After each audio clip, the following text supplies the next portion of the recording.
Hey guys, how's it going? Matt from Foul Ball Productions here. Thank you so much for joining me today. I hope that you're doing well because I'm doing phenomenally. Thank you so very much. It's Monday.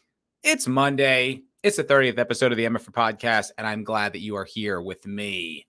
All of you, this gigantic audience. Thank you all so much for being here. Brahma Bull says I'm late. I mean, come on. Seconds I'm late. You're like my mom. On my ass.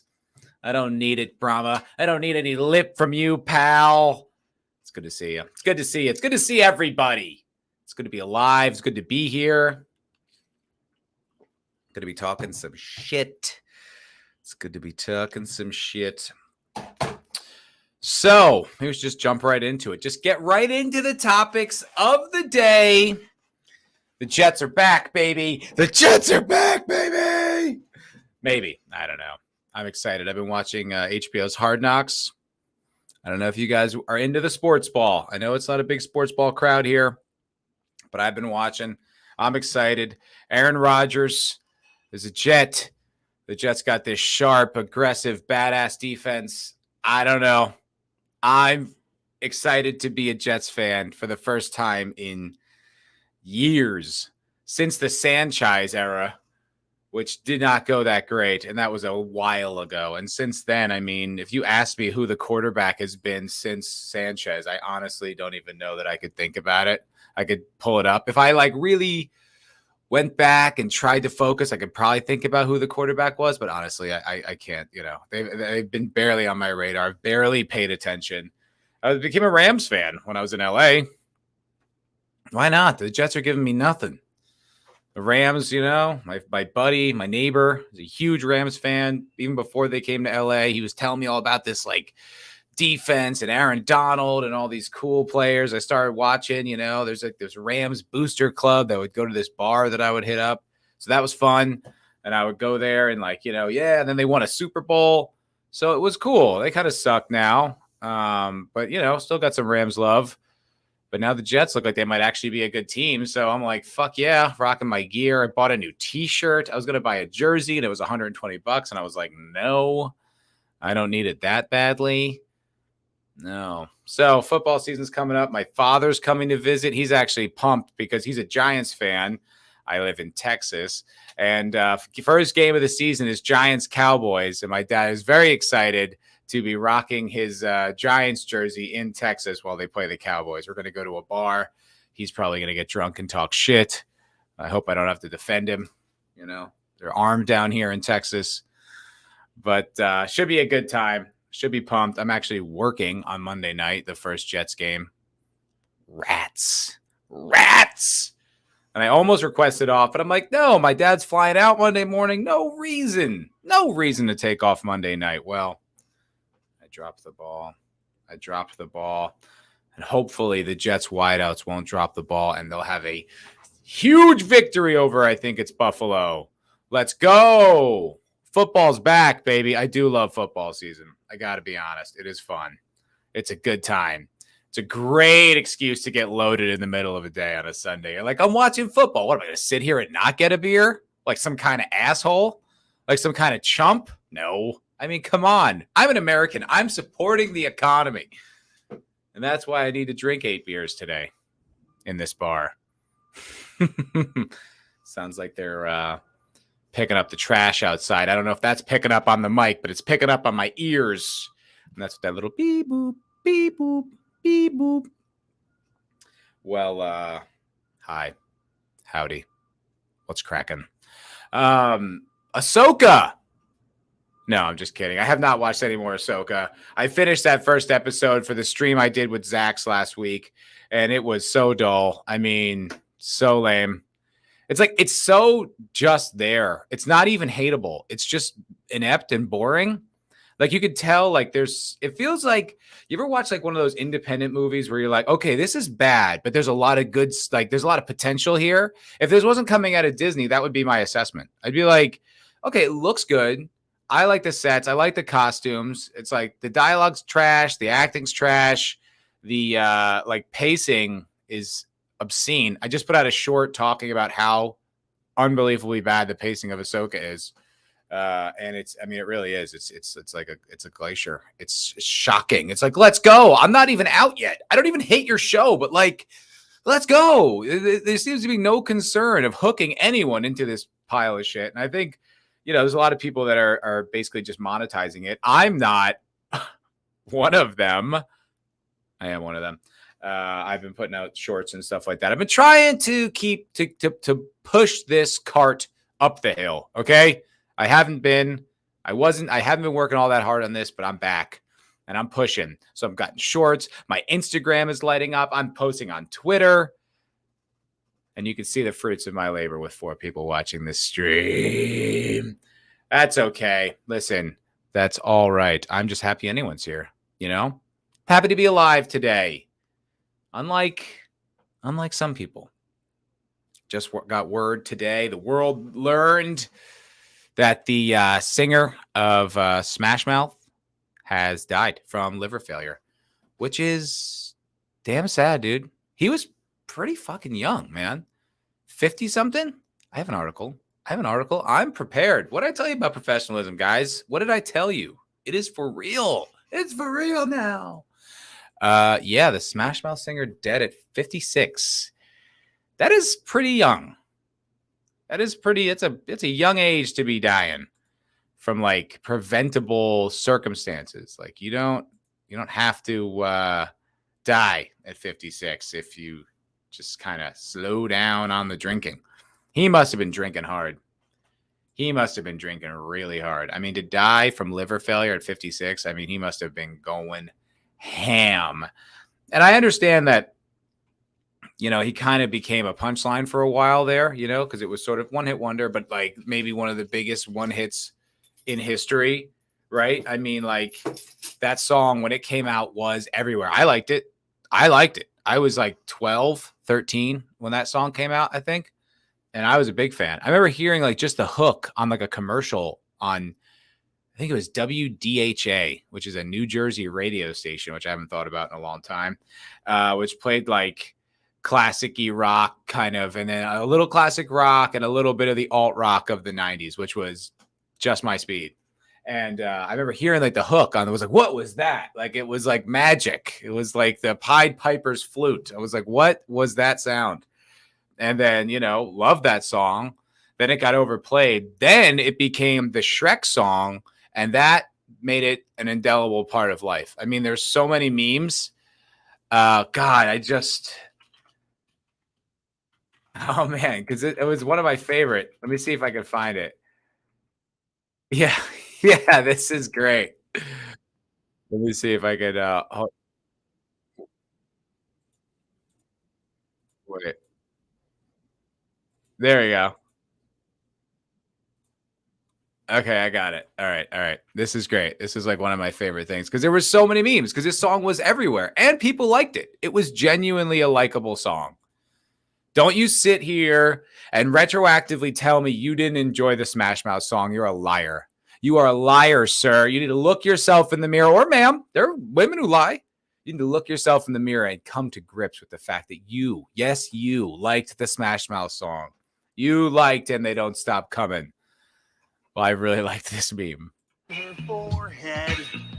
Well, the years start coming and they don't stop coming and they don't stop coming and they don't stop coming and they don't stop coming and they don't stop coming and they don't stop coming and they don't stop coming and they don't stop coming and they don't stop coming and they don't stop coming and they don't stop coming and they don't stop coming. It just goes on like this. And they don't stop coming and they don't stop coming and they don't stop coming and they don't stop coming and they don't stop coming and they don't stop coming and they don't stop coming and they don't stop coming and they don't stop coming and they don't stop coming and they don't stop coming and they don't stop coming. We talk about all the bad things the internet has done, social media, all these things, but we forget about the bounties. We forget about the gold that comes along with it, and stuff like that is great. I miss meme culture. I really do. We talk about how everything's politicized, even memes, man. Even memes. Some of the most rebellious content out there. Bagface, hail, fucking rip to one of the greats. Absolutely. Good to see you, pal. Good to see you. Zax as well, where I met Mr. Bagface on Zax's stream the other night, talking about Ahsoka, talking about The Expanse. And they're good fellas. It was a good stream. If you didn't watch it, go watch it. What are you doing? What are you doing here? Go watch that stream. I'm just kidding. Don't leave. I'm desperate for viewers. Don't leave me.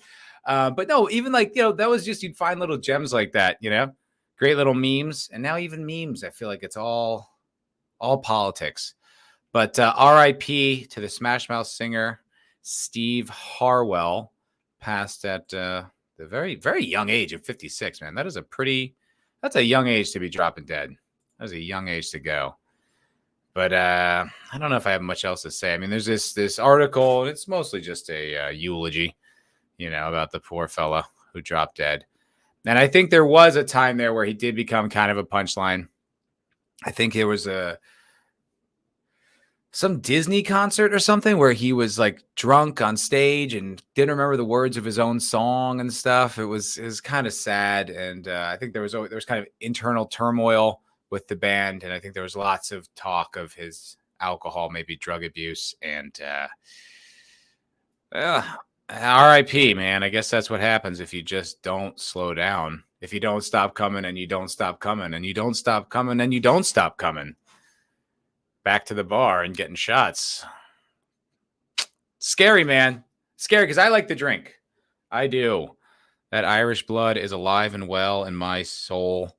And I do enjoy drinking, probably to excess, probably too much. I mean, you guys, there's some people out here who've seen the stream. Zax, I'm sure Zax remembers. Who knew he was a curator of people's follies? I didn't. I learned that later the other night. I won't get too specific about it, but I learned it about Mr. Zax. And I've been drunk on the air. I don't recommend drinking and streaming. Certainly not to excess. I think I've been an asshole more than once on the air. I've been belligerent. I've been annoying. I've probably alienated people. They probably look at me in a different light now, which is what happens when you drink to excess. People see you in a new light and you can't take that back. It's very damaging. Can be. So for someone like me who does enjoy drinking and doesn't drink to excess on occasion, this is kind of scary. You're like, God damn, man. It really can kill you. It can wipe you right out. Wipe you right off the map, man. 56. Liver failure. Oof. There must have been signs, though. All due respect to the dead. There must have been. He must have had. You can't just go from everything's fine to liver failure in like a week. And it was like I saw Geeks and Gamers posted about his hospice care. Yes, Soul Assassin, RIP, the Smashmouth singer. It's so funny. No one even knows his name. I didn't. Just the guy from Smashmouth. That's why I put it Smashmouth singer dead in the title, because Steve Harwell. Who's that? Oh, the guy from Smashmouth. Okay. I'm sorry to speak ill of the dead. I just didn't know. I didn't know his name. Just knew him as the guy from Smashmouth. That song from Shrek. But Zax is saying, so you're saying Smashmouth needs a new lead singer? Bagface? Huh? It's time for the comeback, baby. What do you say? I think it's time. I think it's time you step up, let the world know. I watched your canceling video too. That was pretty raw. Pretty intense, bud. Pretty intense. Good stuff. If you guys have not subscribed to Bagface, go subscribe. He's a good YouTuber. I just met him, but I like his content. I watched his video about being canceled. It was worth a watch for sure, because it's very vulnerable, very real, and consequences of weaponized outrage, weaponized marginalized groups not being questioned. If you just are part of the group, you say the right thing, you can get got. But go check that out. RIP to Steve Harwell. Why won't that go away? There we go. Yeah, I guess I don't have much more on that. I thought I'd have more to go on that, but just a sad reality. And take some days off. Make sure you run. Get your heart rate up. Get that alcohol out of your system. Go do a schwitz. Go do a sauna. I've been saunaing. I rejoined my climbing gym now that my shoulder's not destroyed, and there is a sauna there. It's good. I don't know if you've ever sauned, but I recommend it. It's one of those. It's like meditation. You know how like the challenge of meditation is to literally just sit there and do it. And it's like hard for some reason.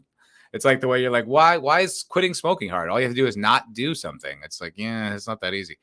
Sauna is kind of the same thing. It's like you just need to sit there in the heat and sweat, which should be easy, but it's not. And but it's very good for you. It'll make your muscles feel a lot better. It cleanses the toxins, just like my spa background. Cleansing toxins is very healthy. So if you've got access to a spa, I recommend it. All right, let's get to the big story of the day. No more fucking around. R.I.P. Steve Harwell. But I don't know if you guys, I found this story from talking of memes, a meme site called 9gag that I spend entirely too much time browsing. Very toxic environment, but I like it because it's honest. It's one of these environments that's not really, Man of War says, so I don't recommend high colonics anymore. Listen, you don't have to pick and choose, you know? Health is health, you know? Do a high colonic while you're sauning. Make sure you've got access to a toilet, but you can do both. You can do both, you know? Keep that colon cleansed. You know, colon cancer is a thing. You don't want to die. I want to drop dead from colon cancer. I don't want to drop dead at all. I want to live to be 300. I want to have that vampire problem where you're like, oh man, everyone I know is dead. Isn't that? I'm so bored. I want that. I don't know. The afterlife's scary. Anywho, where was I? Oh yeah. So I was on 9gag meme site and scrolling as one does. Oh yeah, it's very honest. Oh yeah, that's what I was saying. So it's very honest website. It's very like unrestricted free speech, which I like. Which obviously brings with it a lot of toxicity, but also a lot of honesty and a lot of like unfiltered opinion, which I think is healthy at times. I don't think all the time, but I think sometimes it can be very healthy because there's a lot of things you're not allowed to say, like that are impolite or politically incorrect, and I don't think that's always constructive because you lose the nuance, you lose the truth. Like I was just watching, there's a lot of Europeans on 9gag, and they talk a lot about a lot of the immigrant issue, refugee issue in Europe, and how widespread can I say this word? The draping. I'll use that. Draping gangs are, and how bad it is for the citizens there, and the crime, and all these horrible things. But like, I don't know that I would know about that if it wasn't for the guys on 9gag talking about it. I don't really see that story being reported. It's not like you hear it here and there. And on Instagram today, DC Drano, conservative Instagram account, posted a video of this Algerian guy breaking into some Swedish family's home. It was pretty fucking scary. You know, you got to stay armed, baby. But because of like their unfiltered speech, that's where I get like this information. And so I was on 9gag browsing, and I see a video of Az. I was like, Az is on 9gag. That's great. So Az did a video. I guess he just did a live stream and just addressed the camera, addressed Bethesda while he was playing Starfield, and just went on a rant. And this rant is viral. It was on this meme site. I've seen a video from Gary on there like once, but they don't really post that content there. It's not common. So this one that he posted has caught wind with people, has really gotten people's goat, as it were. All right. Why can't I pause this? I can only mute it. That's stupid. I linked it to 9gag because I wanted to pull the comments because it has 13,000 upvotes, which is for 9gag is great in the first 23 hours. So this is one of these things that's gone like extra viral beyond just the normal kind of where is it? Is this it? No, that's just Tyrone Magnus reacting to it. Well, okay, I've got it. So we'll watch a little bit of it, just for context, and then we can talk about it. Okay, hold on. Give me 1 second. Sorry, I didn't know I couldn't pause the 9gag video. God. All right, here's what we're gonna do. I'm gonna share it, then I'm gonna refresh it because for some reason I can't pause it. Okay. And all these lovely ads. Isn't that something? Bethesda, there is nothing I love more than to sit down, comfy chair, turn on my PC, fire up a brand new RPG, Fire. lose myself, think, oh my God, just think of this world. Just think of all the planets I can visit, all the immersive things that I can get involved with, all the fights, all the relationships, all the people I meet, all the places I go. I'm so excited to go there. And you know, I love nothing more than, with all down in front of me, I love nothing more than to be dragged out at every fucking conceivable opportunity so you can fucking current day us. Sorry, did you want to get immersed in our world? Yeah, well, guess what? Fucking pronouns! Fucking gender ambiguity! Fucking current day Californian shit! Because that's all we fucking know! Because we're boring! We're so fucking boring!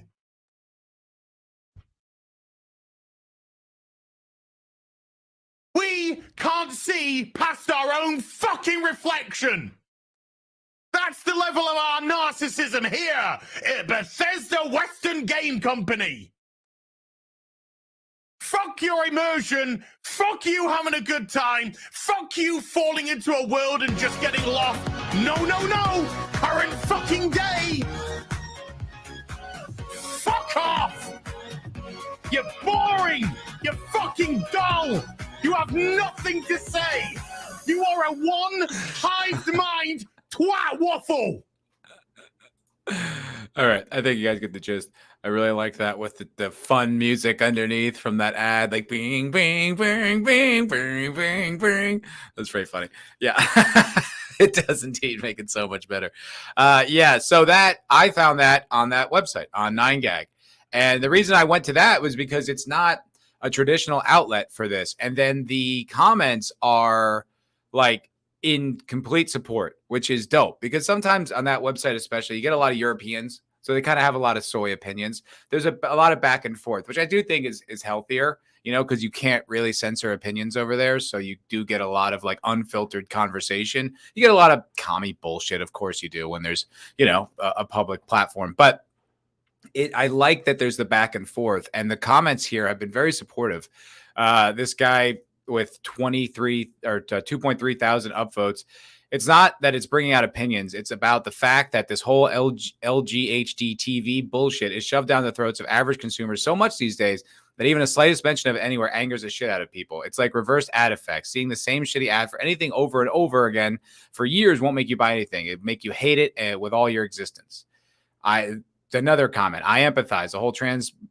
The whole trans movement has been shoved down people's gullet for so long. Even a slight mention annoys people at this point. Wow. Okay. I mean, this applies to basically all current movies, series, etc. Great. Now I know I don't need to play this shit. Why the fuck are people still giving Bethesda money? All these things. I mean, it's like, he made some pretty good points if you can overlook the yelling, but I understand where he's coming from. He's not wrong. The moment I saw the pride flag and little Freudian slip there. Didn't mean that. The moment I saw the pride flag in a Starfield promo video inside the Bethesda studio, I was like, shit, TES. This will have the gay Arconians and trans, because blah, blah, blah. You understand. So this, for some reason, this one really, really hit. And it's interesting because, you know, I've been on YouTube for 3 years and I've been talking about it pretty much the entire time. I started not doing it because I was afraid, because I was still in Hollywood and I was worried that like my Hollywood people were going to find it and, you know, alienate me and be like, oh, this, but they already alienated me. You know, they already knew I wasn't on board, even if I wasn't a vocal critic. I just wasn't a ardent supporter of the agenda, so they could, you're not going anywhere. Plus I have all the wrong makeup, straight white male. It's not happening. Not happening in today's Hollywood. After a while, it's just, if you're going to cover content, I honestly don't know how you can honorably not mention it. How can you not talk about it? How is it possible for you to look at all the content and the consistencies and all the different things that like come out in our media right now and not mention it? Like it's every fucking where. There is nothing that is untarnished that's come out recently. I mean, anime, some video games, and usually just independent ones. Anything from a big studio is going to have it. I know Man of War, hello, Man of War 665 Neighbor of the Beast, saying kind of like the pass given to Baldur's Gate. Its lore contributions will age like fine milk. I still think overall Baldur's Gate is worth playing because I've got 40 hours in the game and I effing love it. But there's a guy in our party, this black warlock guy, who then gets turned into a tiefling for betraying his oath or something. I did a long rest one night, and then, during your rest, he's dancing and then invites you to dance and then invites you to bang. And I was like, it's an RPG, so you don't have to go along with it, but you're like, and then there's also this guy Astarion, who's a vampire. He's on the femme side too. He's pretty gay. And it does feel like everyone's gay. You're like, why is everyone gay? But I don't even really, most of those like story, like the intimate stuff, I just click through most of it and get back to the fighting and the world exploration and the skill building, because that is pretty sick. Really, there's a lot there, but it doesn't come without a price. And I respect that. I respect people kind of rejecting it. But it's, it's there. I think overall, like I said, it's playable, but like it's just, does it have to? It has to show up in absolutely everything. It really does, and it's just like, it showed up in Cyberpunk, and like people were like making excuses for it, but you're like, does it always? It's like, that actually isn't really new. It's just a little differently delivered. Like if you watch like any HBO show of the past 20 years, there's always at least one gay character. Always.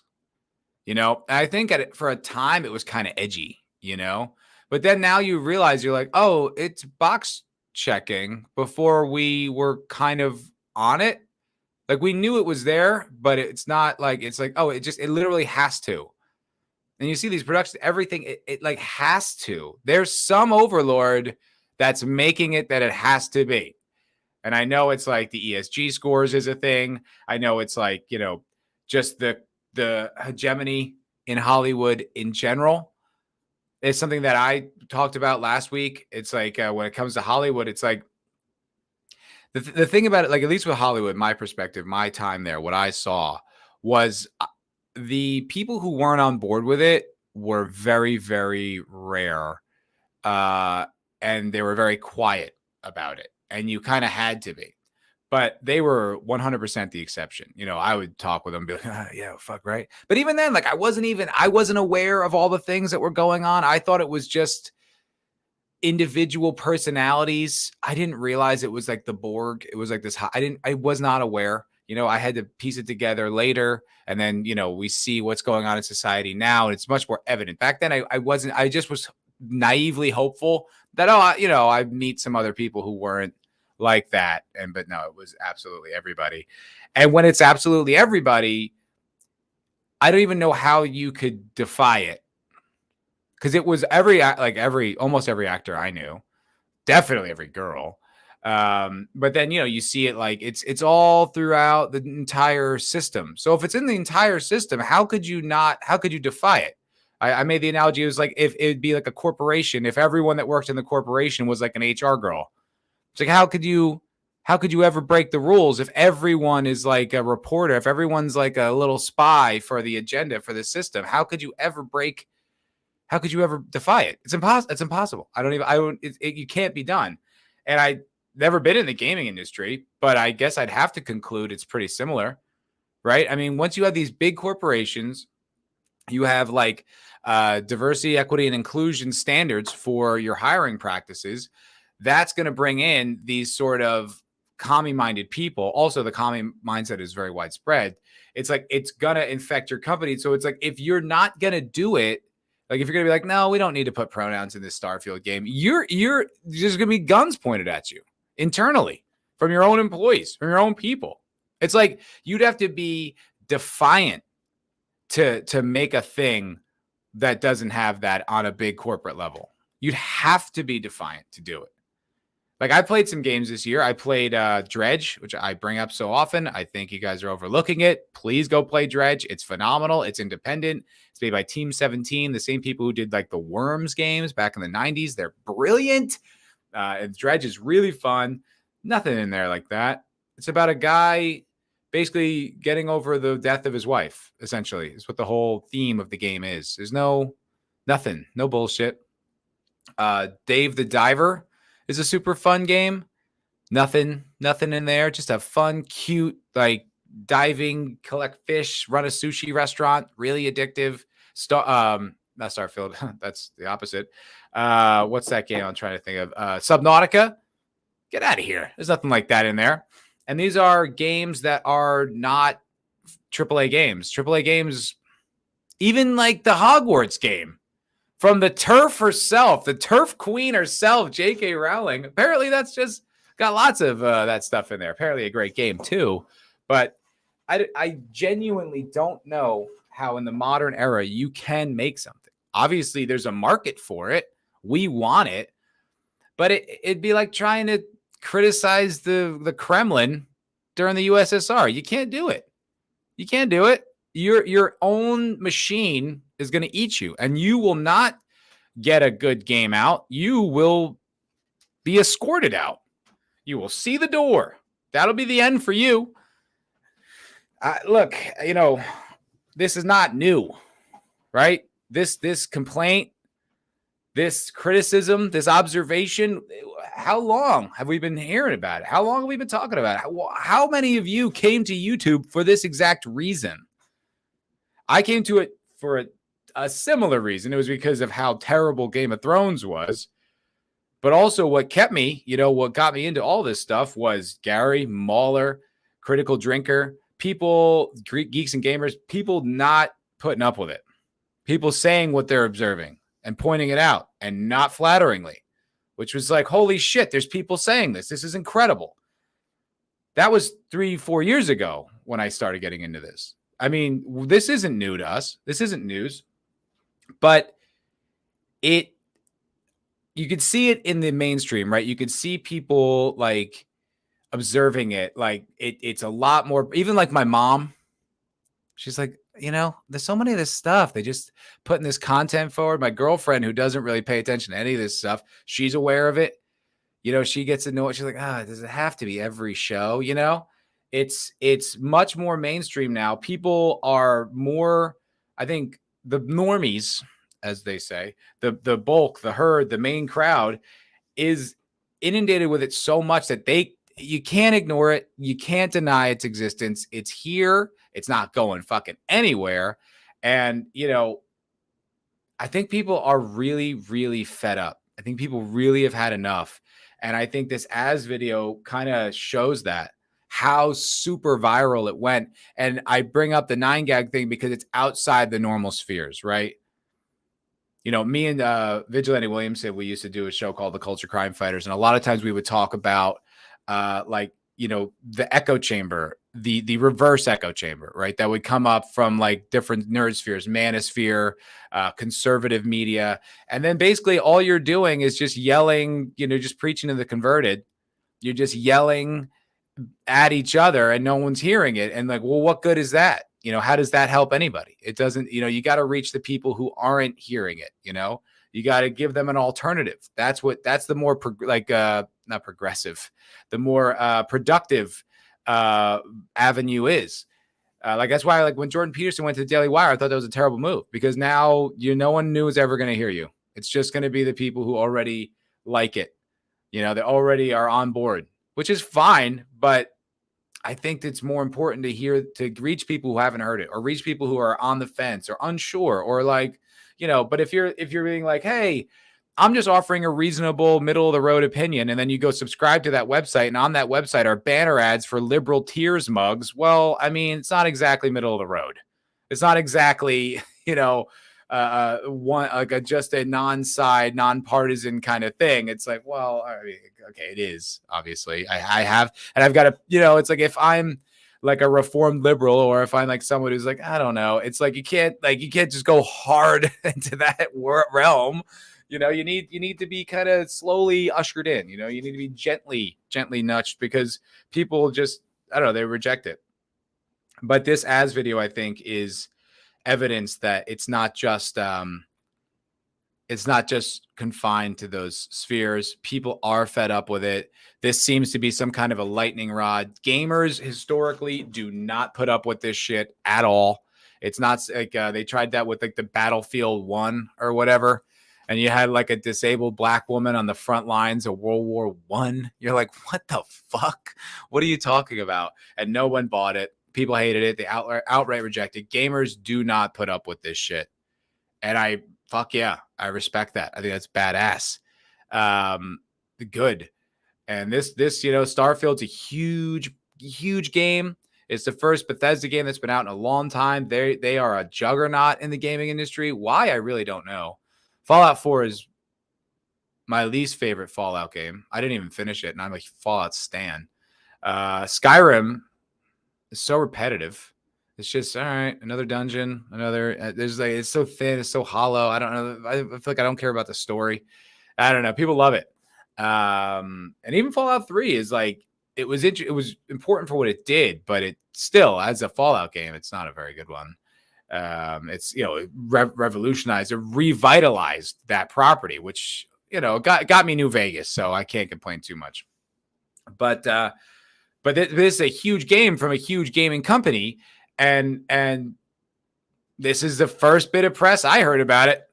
Genuinely, this is the first press I heard about this game.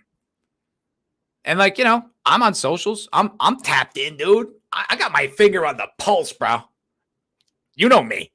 But this literally the first thing I heard about this game was Az's video on 9gag going off about how pronouns in space. And it's just like, that is not good for their game. It's good for people like us, I think, who don't want this fucking nonsense in their content, who genuinely just want to enjoy escapism, who genuinely just want to have a good time watching movies, TV shows, playing video games, comic books, whatever. But I really do think ultimately what this does is open the door much wider for independent creators. We talked about it on Zax's stream the other night, as far as like what comedy did to once the industry was like, we don't want you. And they're like, okay, well, I guess we'll just go do it ourselves then, and destroyed Comedy Central. Comedy Central is not a company anymore. And if it is, in name only. They don't produce specials. They don't make content. I think they just show like South Park episodes over and over. They're a non-entity. Netflix is too big to go away, and they started embracing it. They had Tim Dillon on last year. They have Mark Norman on this year. They're going to have Shane Gillis on later this year. They realized, you can't fight this tide. But the comedy world was like, fuck you. We don't need you. Louis already showed you could release a special independently. Now, it's not for everybody. You have to have a big audience. But, if you put stuff out on YouTube, you build a podcast audience. I mean, I was looking at Matt and Shane's Secret Podcast. I'm a patron. Great podcast. They have 38,000 patrons. That's 38,000 people paying monthly fees of like the minimum you could pay is $1. That's not offered anymore. But if you had it, you're grandfathered in. But $3, $5, $10, $50, 38,000 people paying that every single month. You don't need fucking you don't need Comedy Central. You don't need HBO putting out your special. Not when there's those alternative platforms. And I think it's tough. The thing is having an audience, right? The thing is like getting the word out there. But, Eric July, Ice number 2 is coming out. I mean, I haven't heard anything about the Epic verse, but I know they're working on it. I know they're trying. And I just think stuff like this, all it's going to really do is just kind of signal boost independent shit. Which is, you got to be your own marketing. You got to be your own PR team. You got to push. Which is hard. Obviously you'd much rather have a giant machine do that for you. But I mean, how long can people put up with it? I feel like we all kind of put up with it we got out of it real quick, got into YouTube, got into other stuff. Now there's like a network of people talking about what is good, what isn't, something that's like actually good shoots through the community like a fucking missile, like, what's it? Like Maverick. I mean, goddamn. Couldn't not stop hearing about Maverick when that came out. And even though I think it sucks, the Super Mario movie was really, really popular. You know, it's like, I don't know. I think this might, I mean, I'd like to believe that it's a changing point, but I think it's just in evidence of the fact that people are just like, nah, no thanks. No. All right. What's the chat saying? What have you guys been saying? Huh?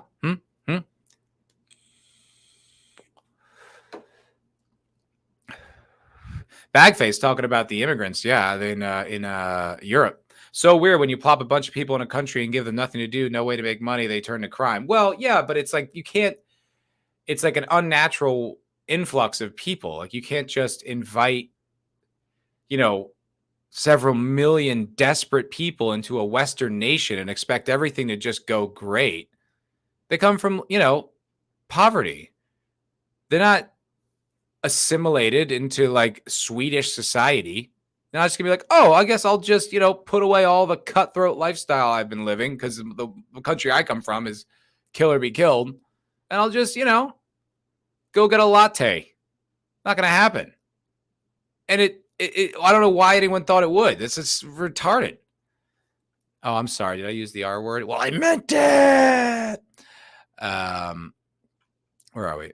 Bagface. To me, it's like pick your battles. There's definitely shit to try to push ideologies, but some things are literally just acknowledging that other people exist. Is it though? Can you give me an example?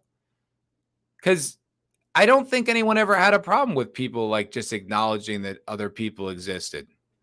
Like when The Wire came out, no one was like, oh, look at all these black guys on this show. No one cared. No one had a problem with Blade. No one had a problem with Laura Croft. No one was whining about Ripley or Sarah Connor. No one gave a shit. No one ever cared about that. I don't think so. I think why people don't like it is it comes with agenda. It's not just that other people exist. There's like this like sizzle of commie thing, you know? It's like it comes right with it. It's not just authentic in my estimation of things. I think it's like, yeah, whatever. Obviously people, no one cares. It's like, I think it's like when you put all the other stuff on it, you wrap up this, just representation, just putting people in there. It's no big deal. It's like, oh yeah. Also for some reason they're rallying about Black Lives Matter as well. And you're like, all right, well, I mean, this isn't just putting a black guy in a thing. This is, you know, coming with the leftist agenda. It's like, well, all right, well then that's not just purely that people exist. It's that these ideologies exist. And it's like, boy, oh boy, do we know these ideologies exist. We are fucking aware. We know. We've heard it. Bruce Lombardo of Dick's Division. Graced with your presence. Hello, sir. I like the shorts that people make for BG, Baldur's Gate. They went through the pain of making the time pass in that game. They showed a decent part of the game. I think the game's good. I really do. 40 hours in, I'm still happy with it. But yeah, it's not going to be representation free. And I'd say representation, not as like, I don't want any fucking people of color in my shit. Whites only. It's just like, well, of course, the black dude's gay, obviously. You know what I mean? Like, that's how it goes. You know, it's just, it's like, you'll see like a race, like a Dungeons & Dragons race. And it's like, wow, it's a very diverse race you've got there, which is weird because it's not really how it's supposed to go. But hey, what do you know? So it's, you know, it's not without it, but it's a good game. It's a good game. Zax, Gail wants me to take him to Pound Town too. Gail's gay too? Jesus Christ. Yeah, everyone's gay in the game. Really? Oh, that is annoying. It's a good thing the rest of the game is so good, because if it wasn't, that really bugs me, actually, Zax. Yeah, maybe Men of War's right. Because I was overlooking it. I was like, all right, Astarion's probably gay. Oh, this guy, Will's gay? All right. And Gale? Everyone's gay? Everyone's gay in Dungeons & Dragons? Seems like too much. You know, and also, like, to Bagface's point, is like reminding you that other people exist. It's like, well, you know, they don't really allow me to exist. You know what I mean? Like, there's no, like, There's no like conservatives in media, you know, like just reminding you they exist. It's like, unless they are the villain, they're not there. You don't see them. They're not showing up. And I don't even call myself a conservative, but it's like, you know, I think that's the lie they tell you to usher it in, to smooth it in. Okay. You're not a person if you tell others I identify as. The bank sure as shit doesn't identify me as a millionaire, and that's the only cosplay I'd take part in. Sad face. Yeah, absolutely. Yeah, I think, you know, it's so funny. I was thinking South Park covered this years ago with like Mr. Garrison's sex change and what was it? Kyle identified as like a black dude to play basketball, and fucking what Stan's dad identified as like, oh no, Kyle's dad identified as like a dolphin, and they mocked the entire concept. That was in the 90s, I think, and it's didn't slow it down, not at all. Just kept going. Bruce Lombardo. The re-release of Quake 2 was fucking amazing. Lots of new stuff in the download. Lots of lore opened up in the archive files. Now, I never was a Quake guy. Not that I'm against it, but did they up the quality? Oh, it is remastered. Oh, that's cool. Is there? Let me see. Is there gameplay? Because I wouldn't mind seeing a little bit of that.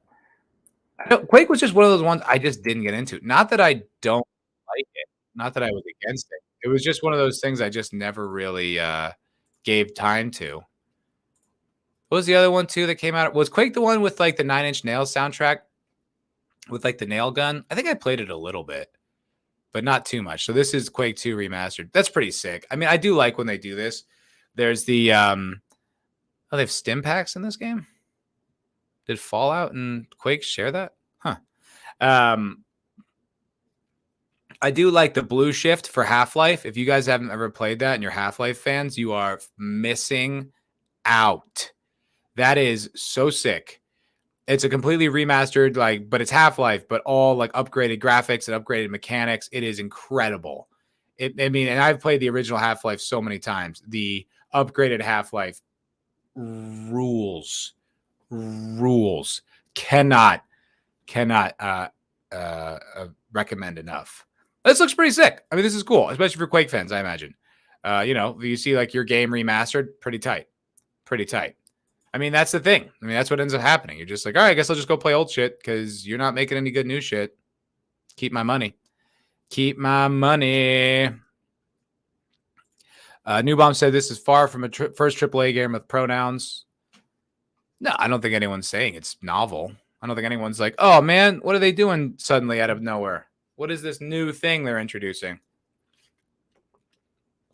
But it's a Bethesda game, and that's big money.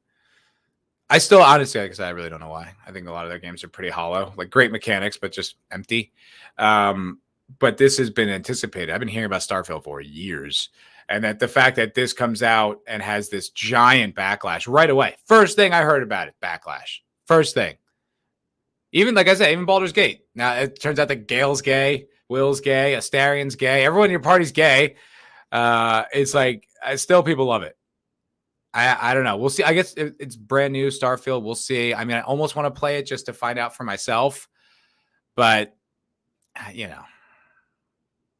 I don't know. I'll think about it. Maybe I'll buy it. I don't know. I don't know. You guys could super chat me and then we could, you guys could just pay for it for me. That would be sick. That'd be tight. Bagface. Starfield is a perfect example. It's literally an option you can choose or not choose, and it has zero effect on the gameplay. I haven't played it. I don't know. I honestly can't say. I doubt it, though. I doubt it's as benign as that. Maybe it is. I don't know. I haven't played a second of Starfield. I don't know. But it's never like that. It's never just a little spice on there. I don't think anyone would care if it was just a little spice. It's so much more. But I'm just talking out of my ass. I honestly don't know. I really don't know.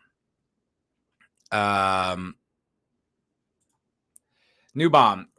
Remember when the black guy was the first to die in a horror flick? Pepperidge Farm remembers. You know the rest.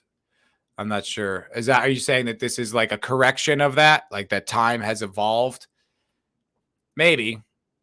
I don't know. I feel like some of those memes though are exaggerated. Like I remember like in like I think it was like the 90s, there was like a joke from the Wayans brothers talking about how the black guy's always the criminal. And it's like, I was like, oh, and I started paying attention to that. I swear I never saw a black guy ever portrayed as a criminal in like any like it's always some like tough looking white guy, but like, you know, like LA tough looking, you know what I mean? Like the guy's clearly just like some white actor, like, yo, doggy, give me all your money. I feel like, I don't know. I feel like a lot of it's not. I feel like it's like oh, I saw it twice, so it's everything. So I don't know, but maybe it is. Maybe it is. You know, I'm not a black man. I don't know. Bagface, when it comes to the entire message being ideological, that's some bullshit. Captain Marvel, She-Hulk, etc. But if the content is good and has a valid message, that shit is just window dressing, in my opinion.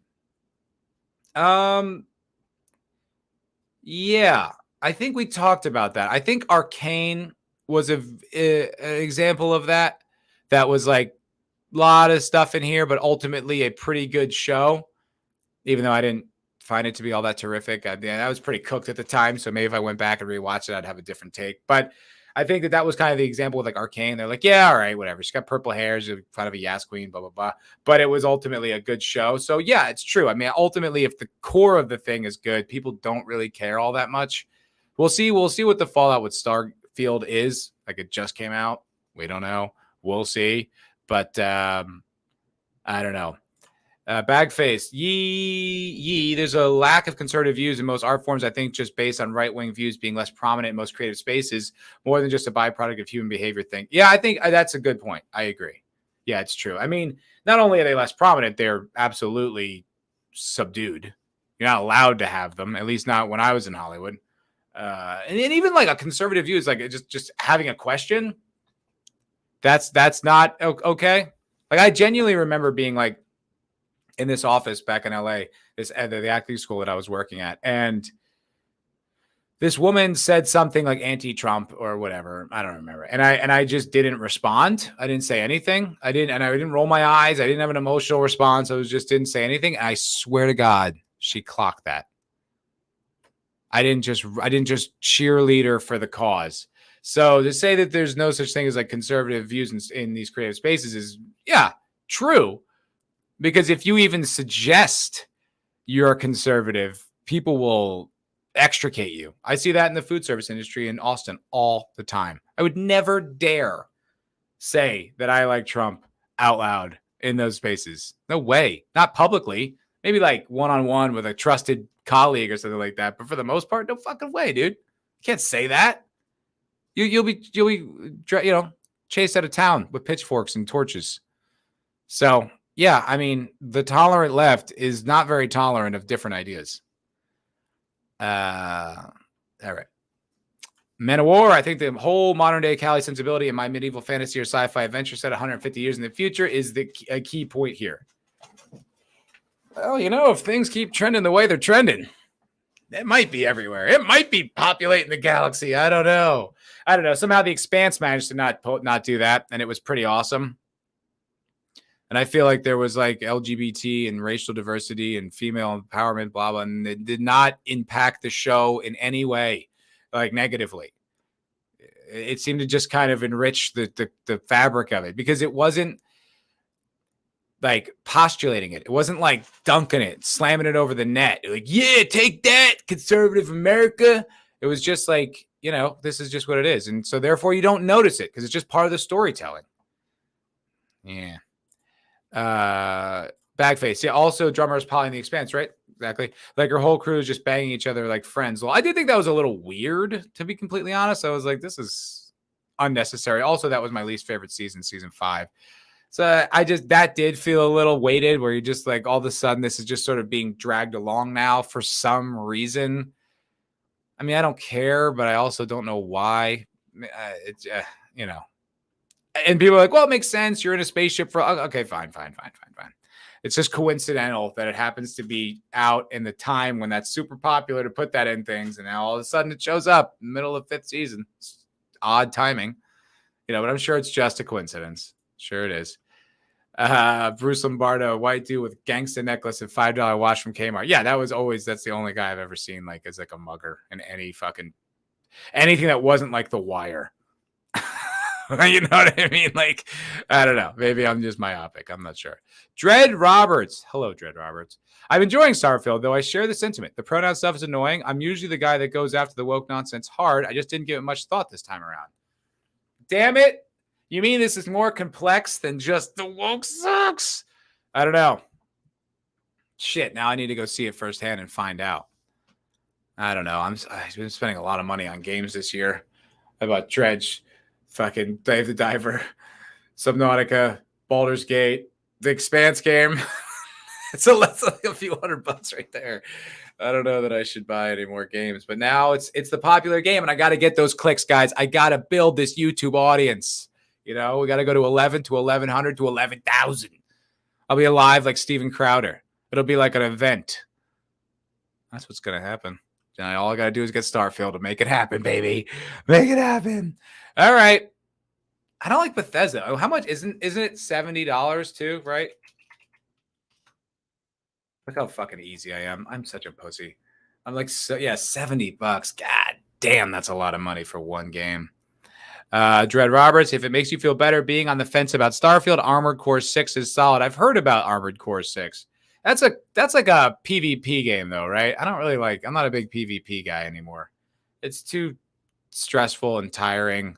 I like my video games to be fun. It's my leisure time.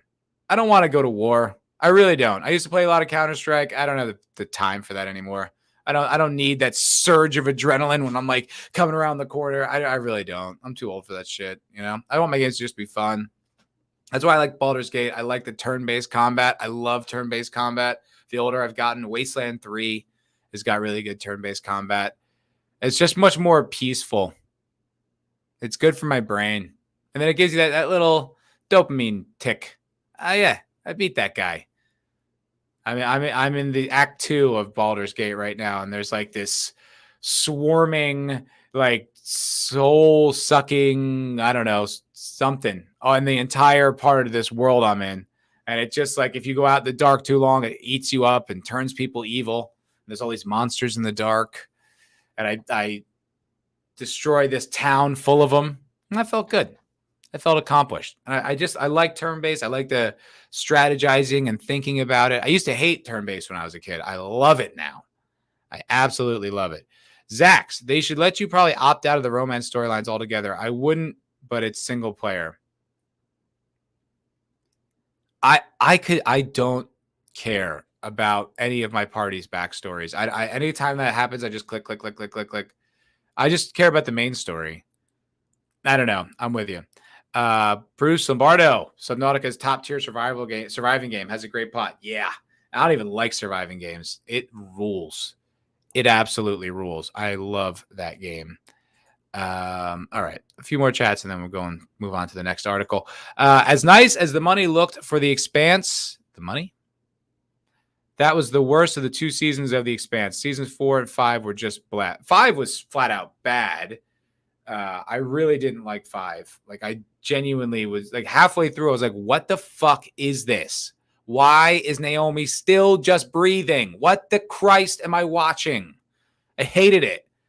And then like fucking what Avasarala just has a coup and steals the position of power of the UN. Steals it like a fucking communist government. Kills, like, essentially killed, like, not just, no, you can't be the leader. I'm the leader now. What?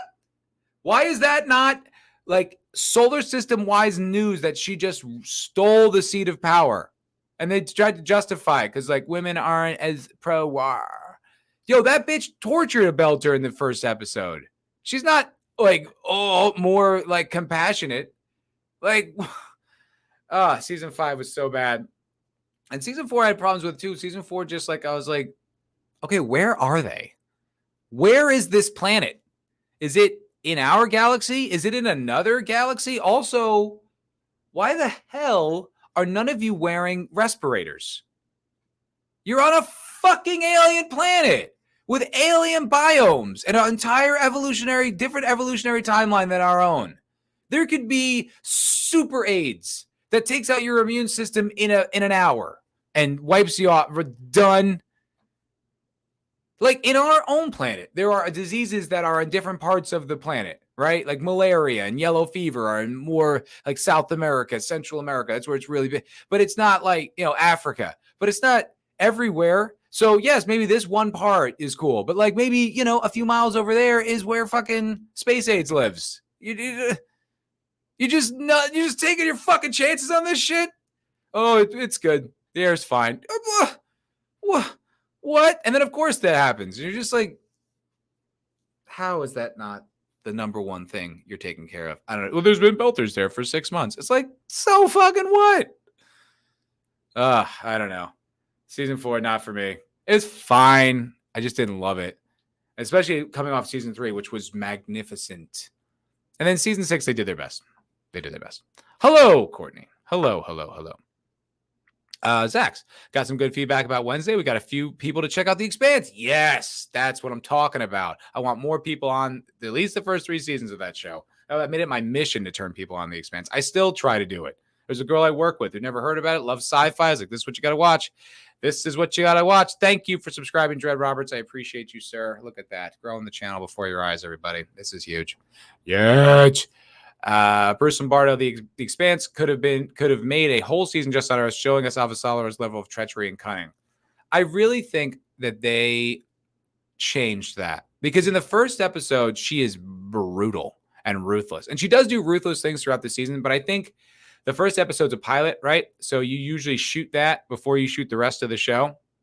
So you shoot that, pitch it to the studios, whatever. They buy it or they don't, or they make a season out of it or they don't, whatever, right? That's what you do. I think they put that in the pilot and then they shaved off the edges, which is fine. Honestly, I don't really think it's a problem, but that's just my prediction. So I think like her cunning became a little bit more palatable, but still pretty badass. Love her. Bruce Lombardo, I actually like to watch you play through Fallout Tactics. The story is really good, and Arlie Ermy is one of the voice actors for a major cast role. Oh, yeah. Brotherhood of Steel Tactics, right? That was the one that came out after Fallout 2 where they changed the gameplay and stuff. I think I actually have that game. Do I? Let me look at my... No, I don't. I thought I did. Yeah, I'd never actually given it a shot. I think I tried for like a half hour. I was like, I don't know if this is for me. I don't know. Bruce Lombardo, the first 3 seasons of The Expanse were majestic. Fuck yeah, they were. They're flawless. It's some of the best television I've ever seen. I watched those first 3 seasons and I immediately started them over and watched them again. And then I watched them again and again and again. I watched it so many fucking times. I'm not. I watched that first season like 13 times, 12 times, maybe something like that. Yeah. I love that. It's so good. The writing is phenomenal. The acting is phenomenal. The production design is phenomenal. The battles are phenomenal. There's nothing bad about that show. It's brilliant. Absolutely brilliant. Okay. Smashmouth Singer's dead. As goes viral.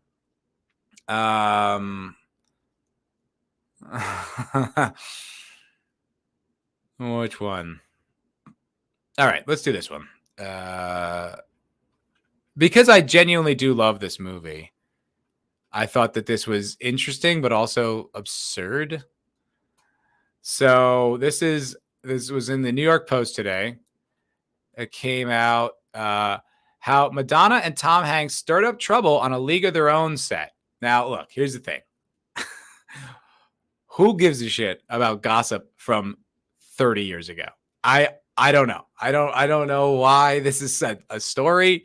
I don't know why this is on like the front page of the New York Post of like all the movies to be like, ooh, do you know what she said on the set? You're like, in 93? I don't who fucking cares?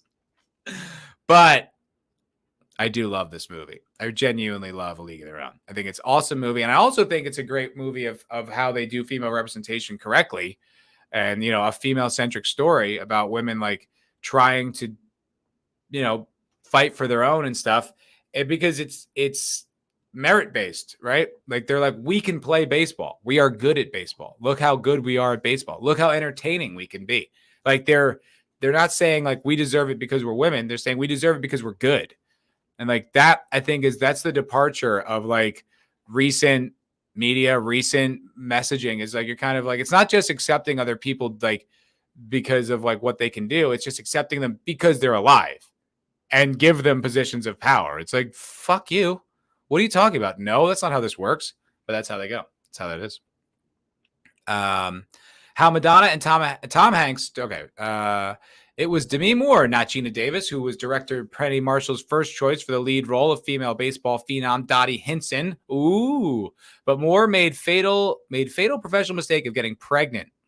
Dumb bitch. What are you doing getting pregnant, ho? She literally got fucked out of the part. Marshall posthumously cracks. That's pretty funny. No crying in baseball. The inside story of a league of their own, big stars, dugout drama, and a home run for Hollywood. I mean, I don't think this is going to sell very well, but I do really like this movie.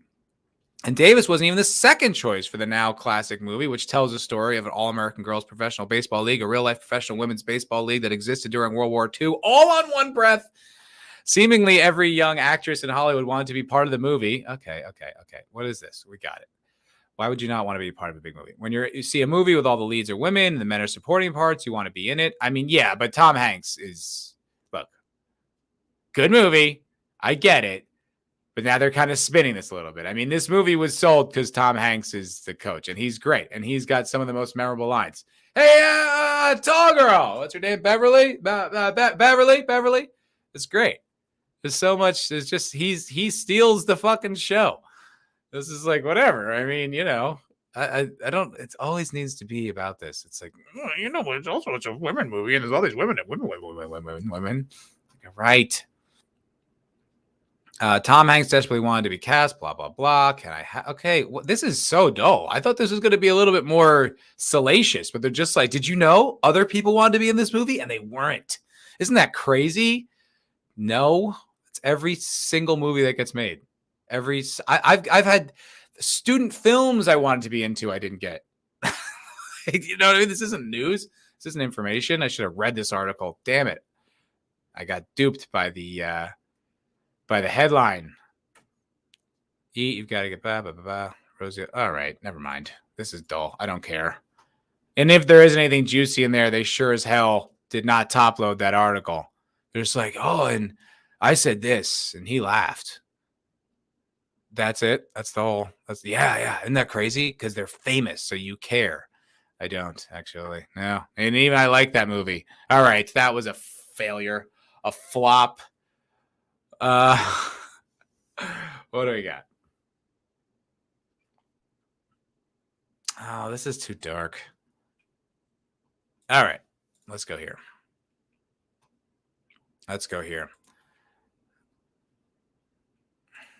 All righty. So, listen, stoners. All right, potheads. Vigilante Williamson, I'm talking to you, big guy.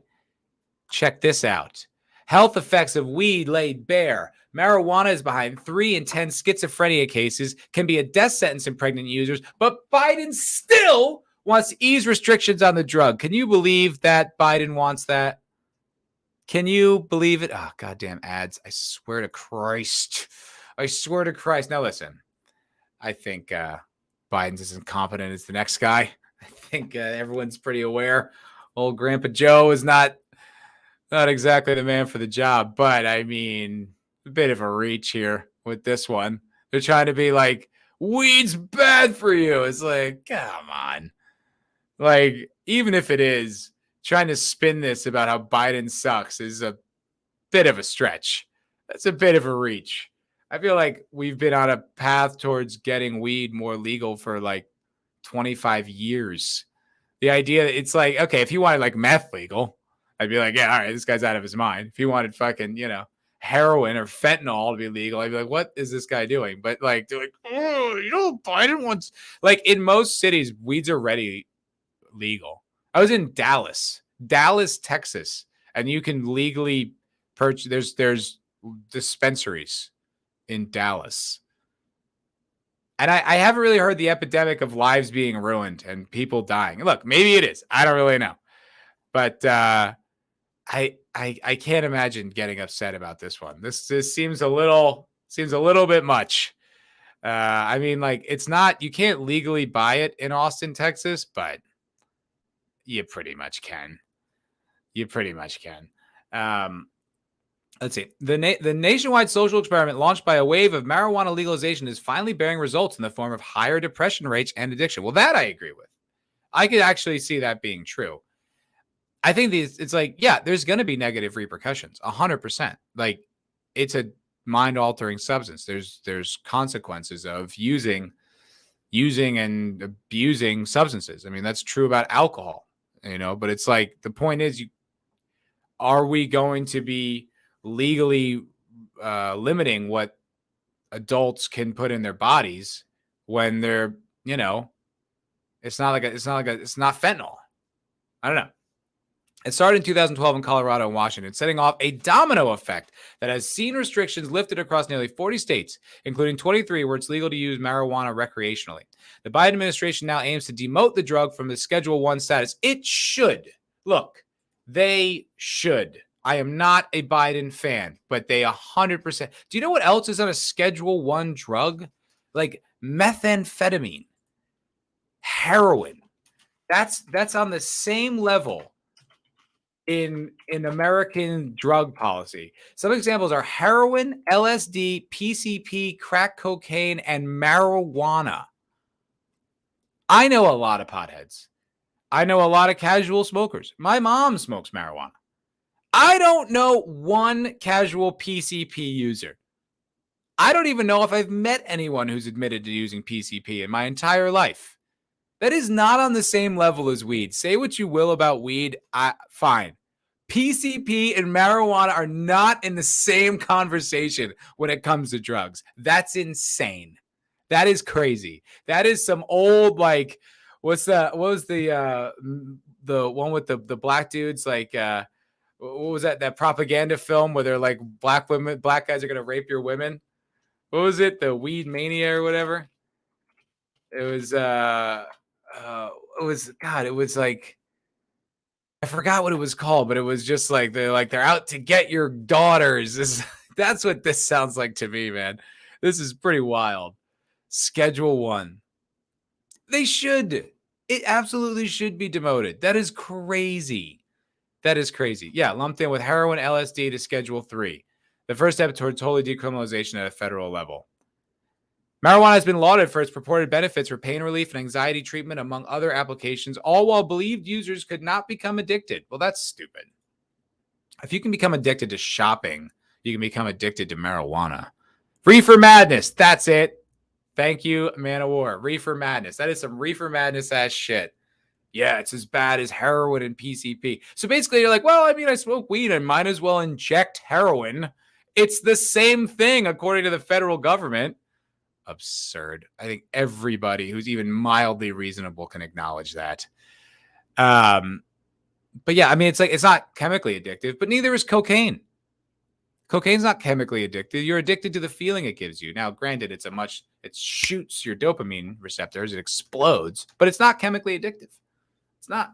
I think fucking the most chemically addictive substance is fucking nicotine. I think it's even more than heroin, as I understand it. But I don't understand it well, so don't take my word for it. I'm certainly not a doctor. Use of marijuana rate was more than doubled in the last 10 years. Right, okay. But it turns out the seemingly harmless drug may not be so benign and could pose physical and mental health issues. And this I agree with. I think this is true. And I do think this should be considered. People do kind of abuse it, harshly. Look, we saw what happened to the singer of Smashmouth. If you abuse alcohol, killed him. So I'm sure that there's negative things. Absolutely. Chronic cannabis use doubles major depression risk. Okay. Low birth weight while pregnant. They're very, very bad for pregnant women to be utilizing marijuana. I believe it. That makes sense to me. Links to severe mental health issues. So let's see. This is interesting. They couldn't be more different. No, Dread Roberts, they could not. That is fucking crazy. That's fucking insane. Jungle fever. No, not jungle fever. That is That is not what we're talking about. We're talking about evil propaganda. To much of the public, marijuana is relatively innocuous compared to illicit narcotics, but many researchers have come to the conclusion that this view is false, especially when a person uses the drug on a regular basis. Yeah, I mean, how could it be completely benign? How could it have no impact on you? That's obviously not true. Researchers from what? Aarhus University, a hospital in Denmark, recently delved into the records of more than 6.6 million people in Denmark born between 1985 and 2021 and oh, okay. Like, why are you using babies? But because of pregnancy, and found that those with cannabis use disorder, defined as being unable to stop using it despite it causing damage to their health and social lives, about 41% of those individuals were diagnosed with major depression. Yeah, but that just might be correlation.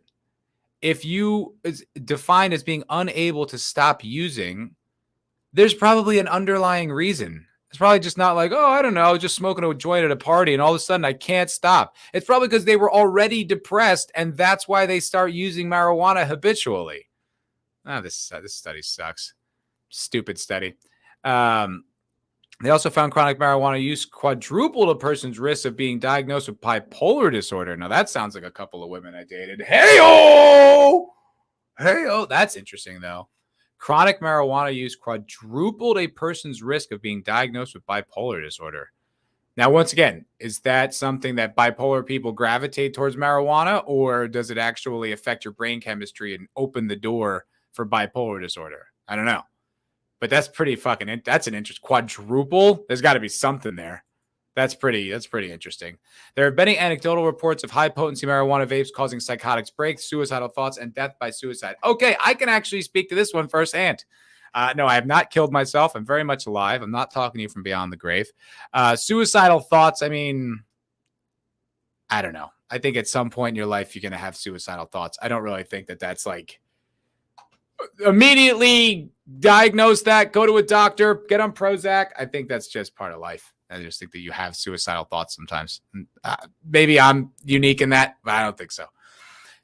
However, the psychotic break thing. Let me tell you a little story.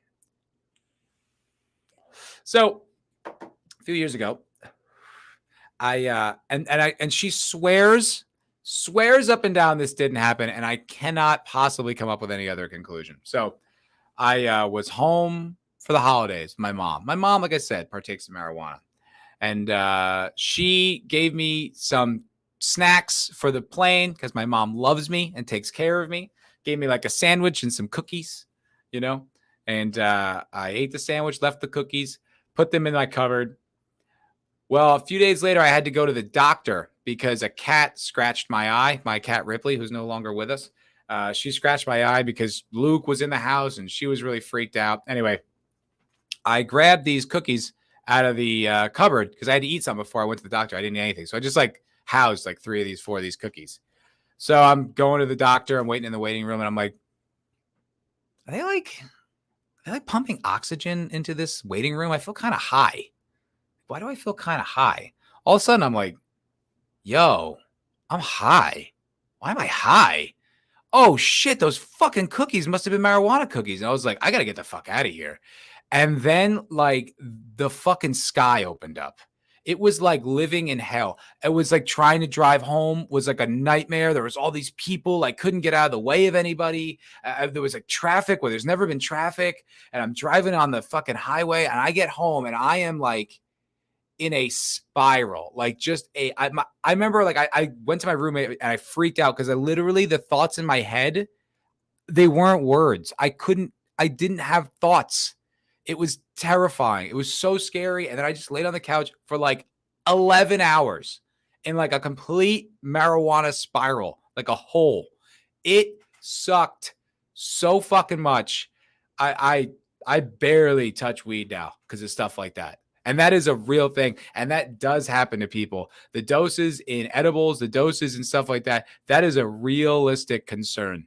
And I will say that that is something that does come with this shit and should be talked about more because it can really fuck you up. And I think some people probably, if you have like a propensity for psychosis or mental illness, can probably send you into a fucking dark place. And that was like 100% innocent. My mom swears it didn't happen. Mom, I know what it feels like to be high. I didn't have a psychotic break for a set period of time that had never happened prior or since. And it felt exactly like being super high. I'm pretty sure those were marijuana cookies and you just forgot. I'm not mad at you. I'm just saying. But that was wholly innocent. Just my mom thought she was giving me cookies. I was just eating a snack before I went to the doctor, and then that happened. It is a real thing. You know, you're not really going to make that mistake with whiskey. You're not going to accidentally chug a bottle of vodka and a half hour later be like, oh my God, was that alcohol? I didn't know. So that is a realistic thing. I will be honest. Yeah, New Bomb. Probably only supposed to eat half a cookie. I didn't know they had marijuana in them. I thought they were just cookies. I probably had like, a huge dose. That's probably like 1,000 milligrams or something crazy because it did not stop for hours. It was horrible. Oh, it was horrible. Apparently, little public service announcement for you. Apparently, what you're supposed to do in that situation is drink coffee. Is supposed to help. Coffee can combat the psychoactive effects of marijuana. Take a shower. Now, I forgot if it's hot or cold, but showering helps. And also chewing peppercorns. If you chew like 3 or 4 peppercorns, that does something to your neurochemical receptors and can like disrupt the way marijuana affects you. Now, I've never done this experiment because I don't want to live in that hell again because it was awful. But apparently that works. I've read that. So if you ever find yourself stuck in some marijuana hole because your mom gave you weed cookies, coffee, peppercorns, and a shower, and you'll snap right out of it. You'll be good as new. It's like a fucking, it's like a potion in Baldur's Gate, Bruce Lombardo. I can't believe I'm drunk. That silver tequila completely tasted like brown pudding. What was that? Chocolate? I can't even believe I'm drunk on tequila now. Oh my God. Yeah, I don't really feel like you run into that too often. Maybe those like little chocolate things you get around the holidays that are full of liqueur. Maybe. But as a kid, those tasted boozy as hell because you never drank alcohol. Yeah. So Biden, goddamn Biden with marijuana. All right. So this is, I don't think this is funny. It's a little dark, but we're going to end on this one. But I saw this story and I was like, what the fuck? This was coming from the New York Post, which I often I use for articles. It's a good one. Gender reveal party ends in tragedy as plane crashes in front of oblivious guests. What the fuck? Okay, so watch this. This is insane. I don't think we're going to watch somebody die. Oh, Mexico gender reveal turns deadly. Oh, I guess we are going to watch someone die. So trigger warning. If you don't want to watch someone die, don't watch this video. I don't think it's too graphic, but it's just like, what the fuck?